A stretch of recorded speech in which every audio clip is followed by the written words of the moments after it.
31 जुलाई 2025 दिल्ली के जंतर मंतर सहित ऐसे कई क्षेत्र थे जहां छात्रों ने जमकर आंदोलन किया। छात्रों ने जमकर आंदोलन किया। छात्रों के साथ साथ जो उनके शिक्षक थे, जो इनको लगातार उनकी शिक्षा के लिए उनको तैयार कर रहे थे, उन्होंने भी इस आंदोलन में उनका साथ दिया। ऐसे कई जो शिक्षक थे जो कोचिंग सेंटर चला रहे हैं, जैसे नीतू मैम है, संजीव सर हैं, अभिनव सर हैं, ऐसे टीचर जिनके भविष्य के लिए वो लगातार मेहनत कर रहे हैं, ऐसे शिक्षक भी उनके साथ उस आंदोलन में शामिल हुए। बस उस आंदोलन का जो परिणाम निकल के आया है, जो सोशल मीडिया पे लगातार ट्रेंडिंग पे चल रहा है, लगातार फैलता जा रहा है, वो टोटल था क्या? वहां पर पुलिस ने इन शिक्षकों के साथ, इन छात्रों के साथ बहुत बदसलूकी से व्यवहार किया और इन पर लाठियां बरसाई गई। यानी जिस नौकरी के लिए तैयारी लोग करते हैं, उस नौकरी को पाने के लिए प्रदर्शन करना पड़ता है और ऐसी कई जो भर्तियां हैं, इन भर्तियों को लाने के लिए आंदोलन करना पड़ता है। बाद में शिक्षकों को और उनके छात्रों को पुलिस के द्वारा, यानी ये जो सोसाइटी है, जो उनकी कमेटी है, इन सब के द्वारा, पुलिस प्रशासन के द्वारा उनसे लाठियां खानी पड़ती है।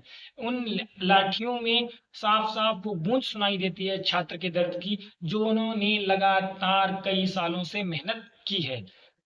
उस जगह पे आप ये जो तस्वीरें, आप ये चीजें देख रहे हैं, इसमें आप साफ साफ उनके आंखों का दर्द समझ सकते हैं कि किस प्रकार से उनको प्रताड़ित किया गया। उनकी साल भर की मेहनत, जो उनकी जो पीछे का दर्द है, वो आप महसूस कर सकते हैं।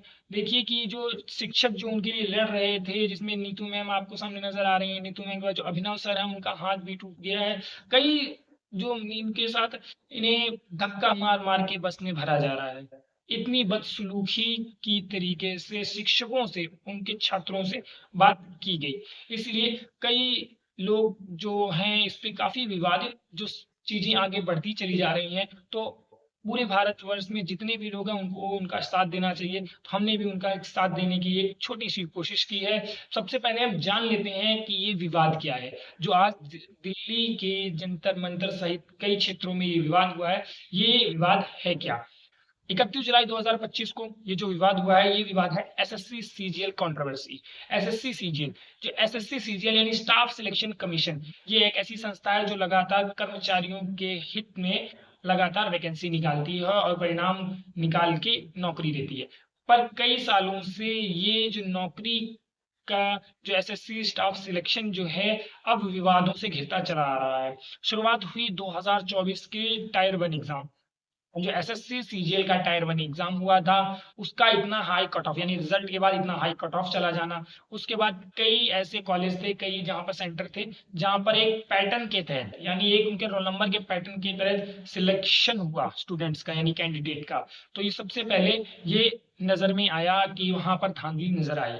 उसके बाद समय आगे बढ़ा तो 2025 में फेज 13 का एग्जाम हुआ। वो एग्जाम बार बार रद्द किया गया। क्या है? बार बार रद्द किया गया और बताया गया तकनीकी खामियों की वजह से बहुत डिस्टरबेंस हुआ। उसके बाद छात्रों के साथ सेंटर पे बदसलूकी भी की गई। इस बात को ध्यान में रखते हुए छात्रों ने और उनके शिक्षकों ने आंदोलन की एक तारीख रखी और 31 जुलाई 2025 को दिल्ली में एक आंदोलन तय किया। उस आंदोलन में पुलिस प्रशासन ने इस प्रकार से बदसलूकी की कि जो छात्र अपने सपने लेकर आता है, किस तरीके से उन्हें नौकरी पानी है, जो हर साल 3 करोड़ से ज्यादा एसएससी में एग्जाम देते हैं, क्योंकि एग्जाम देते हैं, एग्जाम देने के बाद उनके परिवार की आंखों में जो सपना होता है, उनकी आंखों में जो सपना होता है कि वो आगे चल के एक एक सुगम नौकरी प्राप्त करेंगे, पर यहाँ नौकरी नहीं, यहाँ लाठियां मिल रही थी।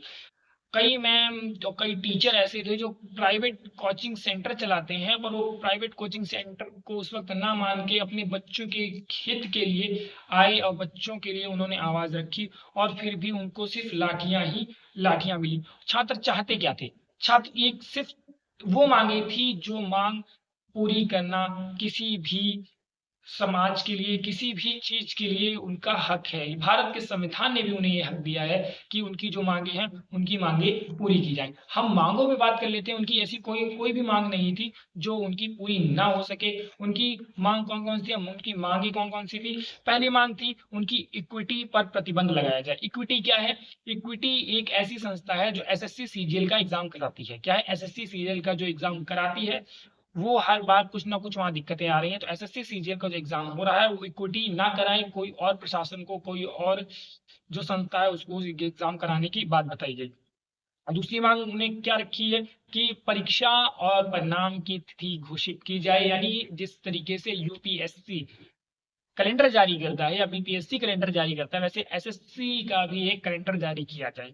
उसके बाद क्योंकि जिससे तैयारी करने में भी स्टूडेंट्स को कोई भी प्रॉब्लम ना हो। तीसरा पारदर्शिता, यानी पारदर्शिता के आधार पर नॉर्मलाइजेशन किया जाए। क्योंकि नॉर्मलाइजेशन इस आधार पे कर दिया जाता है कि कई स्टूडेंट्स हैं जिनके नंबर 15-15 बढ़ जाते हैं, कई स्टूडेंट्स ऐसे हैं जिनके 15-15 नंबर घट जाते हैं। उसमें वो बच्चा रह जाता है जो बच्चा सच में मेहनत कर रहा है। उसमें परीक्षा का सिर्फ एक ही, यानी एक ही उत्तर सही हो, और उस परीक्षा को हर जगह सेंटर पे, हर जगह पाली में ना पूछा जाए। कुछ परीक्षाओं में ऐसे सवाल आ जाते हैं जिनके दो दो चार चार अंक, उनके दो दो ऑप्शन सही हैं, जिसको लेके बाद में उस क्वेश्चन को हटाया जाता है। ऐसा विवाद होता है। तो ऐसा विवाद क्यों हो? जो भी आप क्वेश्चन दे वो क्वेश्चन आप बेहतर से बेहतर और सही क्वेश्चन दें। अगला बताया गया है, पांचवा उनका मांग थी, पांचवी मांग थी उनकी, परीक्षा नियुक्ति में तेजी लाई जाए। क्या है? नियुक्ति में तेजी लाई जाए। जो क्योंकि ऐसा ना हो कि आपने एग्जाम करा लिया, एग्जाम कराने के बाद आपकी जो नियुक्ति की प्रक्रिया है वो सालों तक रह रही है। क्योंकि आप ये कहते हैं कि पुरानी प्रक्रिया यानी पुरानी वैकेंसी जो निकली थी वो अभी तक नियुक्त नहीं हो पाए हैं और आपको नियुक्ति के लिए और वेट करना पड़ेगा। उनकी छठी यानी 6 नंबर की जो उनकी मांग थी कि वेटिंग लिस्ट या सप्लीमेंट्री रिजल्ट जारी की जाए। क्योंकि रिजल्ट आने के बाद कई पोस्ट खाली रह जाती हैं, कई पद खाली रह जाते हैं, उन पदों को भी भरा जाए और सप्लीमेंट्री रिजल्ट दिया जाए। उसके बाद परीक्षा केंद्र में सुगमता की जाए कि परीक्षा केंद्र ऐसे आधार पर रखे जाएं कि आने जाने में कोई समस्या ना हो। क्योंकि बहुत से स्टूडेंट का ऐसा होता है कि उनका परीक्षा केंद्र उनके घर से 200-200 किलोमीटर तक होता है। तो परीक्षा केंद्र में आने जाने कन्वेंस में प्रॉब्लम ना हो, ऐसी सुविधा रखी जाए। प्रशिक्षित स्टाफ और निष्पक्षता, अगली उनकी थी जो उनका स्टाफ हो, प्रशिक्षित स्टाफ हो और निष्पक्षता के आधार पर परीक्षा कराई जाए। क्योंकि पिछली बार जो टायर 1 का एग्जाम हुआ था वहां देखा गया कि एक लगभग इंटर किए लड़के, 12th किए लड़के वहां स्टाफ बने घूम रहे थे। और नई कई जो तकनीकी खामियां हुई हैं जो उनका अंत किया जाए, अपारदर्शिता के हिसाब में उनका सभी तरीके से एग्जाम कराया जाए। जो इनकी मांगे थी ये मांगे असंभव नहीं थी, ये मांगे आराम से पूरी की जा सकती थी। पर कुल मिला के जो प्रशासन ने, जो पुलिस प्रशासन ने जो आज हरकत की है, इससे सोशल मीडिया पे ये ऐसा बवाल मचा हुआ है कि आप समझ सकते हैं कि आप कहीं भी आप स्टैंडिंग कीजिए आपको यही देखने को मिल जाएगा। चाहे आप ट्विटर पे लिखिए देखिए, चाहे फेसबुक पे देखिए, चाहे यूट्यूब पे देखिए, हर जगह आपको एसएससी सीजीएल कंट्रोवर्सी के नाम से आपको चीजें देखने को मिल रही है। आप अगर सर्च भी करते हैं एसएससी सीजीएल कंट्रोवर्सी तो आज की घटना वहां सामने नजर आती है।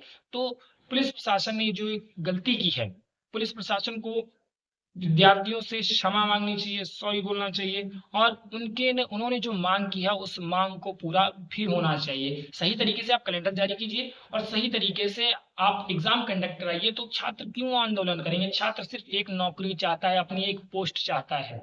क्योंकि छात्र और जो उनके शिक्षक हैं लगातार अपनी तैयारी करते हैं। छात्र तैयारी करता है, अपने घर से दूर रह के हॉस्टलों में रह रहे हैं, छोटे छोटे कमरों में रह रहे हैं, अपनी तैयारी कर रहे हैं सिर्फ किस लिए कि एक नौकरी मिल जाए, एक पोस्ट मिल जाए और उनके माँ बाप का और उनका सपना पूरा हो सके।